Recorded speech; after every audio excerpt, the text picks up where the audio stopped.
Samuel sir ఉన్నప్పుడు లోతు అబ్రహాము గురించి ప్రసంగం చెప్పినప్పుడు సారు ఈ పాట రాశాడు. ఆ ప్రసంగానికి సందర్భంగా ఆదికాండం 24వ అధ్యాయము 1వ వచనం, అబ్రహామును దేవుడు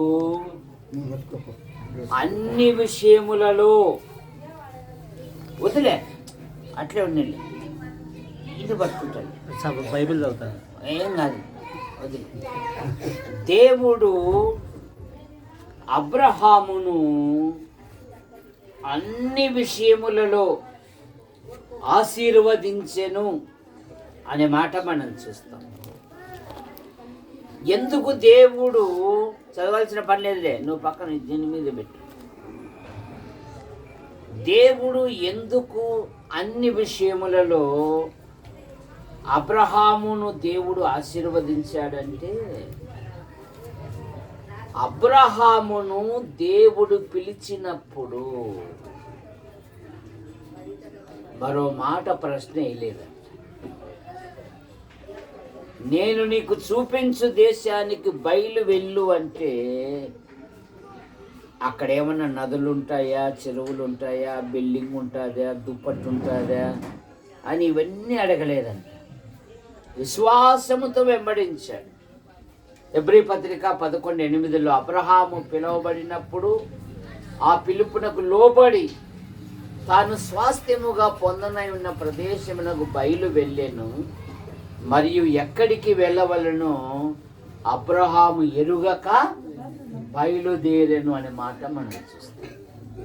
రెండవ మాట, అబ్రహామును దేవుడు ఎందుకు ఆశీర్వదించాడు అంటే, అబ్రహాము దేవుని మాటను నమ్మాడు. దేవుని మాటను నమ్మాడు. ఏం నమ్మాడు? నీకుని ఆశీర్వదిస్తాను, నేను నీకు సంతానం ఇస్తాను అని అన్నప్పుడు మనమైతే ఎన్నెన్నో ఆలోచనలు చేసుకుంటాం. కానీ అబ్రహాం అలా కాదు. అబ్రహాము దేవుని నమ్మెను, అది నీతిగా ఎంచబడినన్న మాట మనం చూస్తాం. రెండవది, అబ్రహాము జీవితములో కరువు వచ్చినప్పుడు దేవుణ్ణి అడగలే, స్వతహాగా ఐగుప్తులోకి వెళ్ళాడు. ఐగుప్తులో దేవుడు అబ్రహాము అవమానించబడ్డాడు. ఎప్పుడైతే అవమానించబడ్డాడో అబ్రహాము ముఖ్యంగా, ఇంటికంటే ముఖ్యంగా బలిపీఠం కట్టేవాడు. అందుకని ఆదికాండం 13వ అధ్యాయంలో ఏముందంటే, తాను మొదట బలిపీఠం కట్టిన చోటికి చేరేను అనే మాట మనం చూస్తాం. విశ్వాస జీవితంలో తప్పులు సహజం, కానీ తప్పులు సరిదిద్దుకోవాలి.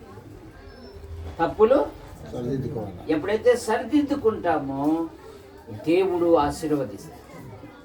తప్పైన కుమారుడు ఎప్పుడైతే పందులు పొట్టు తినడానికి ఆశించాడో అప్పుడు బుద్ధి వచ్చింది. ఏమన్నాడు? నేను వెళ్తా మా నాయన దగ్గరికి. ముసలోడు కొడితే ఎంత దెబ్బ కొడతాడు? ఏం కొడతాడు ముసలోడు? నా ఇంట్లో కూలోళ్ళకు సమృద్ధి ఆహారం ఉంది, నేనెవరిని? రక్తం పంచుకొని పుట్టిన కుమారుని. పోయి మా నాన్న కాళ్ళు పట్టుకుంటా.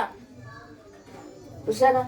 మరలా ఇంటికి ఎప్పుడైతే వచ్చాడో కుమారుడు ఏవైతే కూలిపోయినాడో అవన్నీ మరలా రక్షణ వస్త్రం వచ్చింది, ఉంగరం వచ్చింది, పాదాలకు చెప్పులు కూడా వారసుడయ్యాడు. కనుక అబ్రహాము తన బలహీనతలను సరి చేసుకునేవాడు. అందుకని అబ్రహామును దేవుడు ఆశీర్వదించాడు. తర్వాత అబ్రహాము ప్రతి విషయములో దేవునికి దశాంశం ఇచ్చేవాడు, కానుకలు అర్పించేవాడు, దేవునికి ఇచ్చేవాడు. అంత మాత్రమే కాదు, అబ్రహాము ఆతిథ్యం ఇచ్చేవాడు. ఏమి ఇచ్చేవాడు? ఆ కాలంలో ఎవరైనా తాడిబిద్దరికి వెళ్ళాలంటే ఇట్లే నడుచుకుంటూ పోతారు కదా, అందుకని అట్లా చెట్టు కింద కూర్చొని ఎవరైనా యాత్రికుడు దొరుకుతాడా, వానికి ఇంత అన్నం పెట్టాలని ఎదురు చూసేవాడు. అందుకని 18వ అధ్యాయములో తండ్రి, కుమార, పరిశుద్ధాత్మ అయ్యా నీ దాసును దాటిపోయి ఉండండి ఈ రాత్రి అని ఎప్పుడైతే ఆతిథ్యం ఇచ్చాడో, వాగ్దానం పొందాడు. అంత మాత్రమే కాదు, అబ్రహాము తన తమ్ముని కొరకు 7 మార్లు విజ్ఞాపనం చేశాడు. ఎన్ని మార్లు?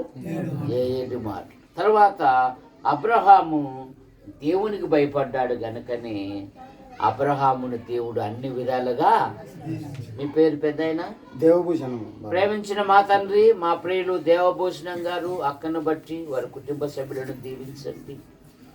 92వ కీర్తనలో నీతిమంతులు సారము కలిగి పచ్చగా ఉందురు, వారు మన దేవుని ఆవరణములలో వర్ధిల్లుదురు అనే మాటను బట్టి ముగిస్తూ